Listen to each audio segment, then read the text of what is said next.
Femeia singură este singură nu pentru că ar fi ceva în neregulă cu ea sau pentru că nu ar dori nimeni să-i fie alături. Poate că femeia singură este singură deoarece a ales să respecte cursul firesc al vieții, după plecarea celor dragi din această lume.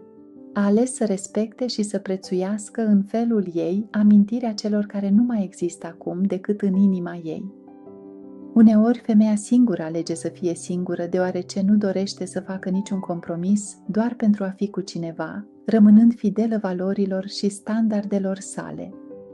Poate este o femeie care a învățat să supraviețuiască și să facă față durerii deoarece a fost nevoită să o înfrunte adesea, singură, sau a înțeles că de fapt nu e singură, ci are un prieten de nădejde pe Dumnezeu care nu o va trăda niciodată și știe că nu o va lăsa la greu.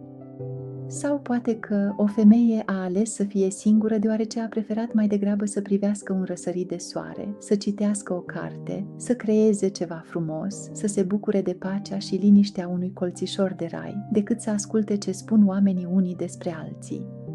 Poate că femeia singură a decis pur și simplu să fie singură și asta este alegerea ei. Orice femeie este făcută prin natura ei să fie ocrotită, protejată, dar uneori viața o poate lipsi de această oportunitate și atunci femeia este nevoită să aleagă. Și dacă ea a ales să înfrunte viața singură, atunci asta înseamnă că nu merită să fie judecată, insultată sau marginalizată de către cei care nu ar rezista nicio zi singuri. Femeia singură merită să fie respectată.